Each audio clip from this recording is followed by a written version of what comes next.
ಕಾಮಗಾರಿಗಳಿಗೆ ಕೈಗೊತ್ತಿದ್ದಾರೆ ನಮ್ಮ ನಾಯಕರು.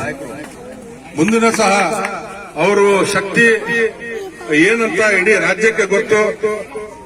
ಅವರು ಸರ್ಕಾರದಿಂದ ಯಾವ ರೀತಿ ಹಣ ತರಬೇಕು, ಮುಖ್ಯಮಂತ್ರಿ ಸಿದ್ದರಾಮಯ್ಯರಾಗಿರ್ಬೋದು, ಡಿ.ಕೆ. ಶಿವಕುಮಾರ್ ಆಗಿರಬಹುದು, ಜಮೀರ್ ಅಹಮದ್ ಆಗಿರ್ಬೋದು, ಅವರು ಅನುದಾನ ತರಕ್ಕೆ ಅವರಿಗೆ ಬಹಳ ಗೌರವದಿಂದ, ಅವರಿಗೆ ಬಹಳ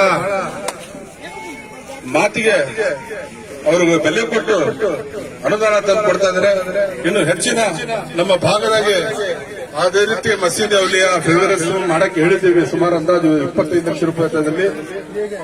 ಅವ್ರಿಗೆಲ್ಲರಿಗೂ ಮತ್ತೊಮ್ಮೆ ನಾನು ನಮ್ಮ ಮುಖಂಡರ ಪರವಾಗಿ, ಎಸ್ ಮಲ್ಲಿಕಾರ್ಜುನ ಎ ನಗರ ಮತ್ತು ಬಿ ಬ್ಲಾಕ್ ಪರವಾಗಿ, ನಮ್ಮ ಯುವಕರ ಪರವಾಗಿ ಎಲ್ಲರಿಗೂ ಮತ್ತೊಮ್ಮೆ ನಾನು ವಂದನೆ ಹೇಳ್ತಾ ನಮ್ಮ ನಾಯಕರಿಗೆ ನಾನು ಮಾತಾಡಲಿಕ್ಕೆ ಅವಕಾಶ 2 ನಿಮಿಷ ಮಾತಾಡಬೇಕು. ತಮ್ಮಲ್ಲಿ ಕೇಳ್ಕೊಳ್ತೇನೆ.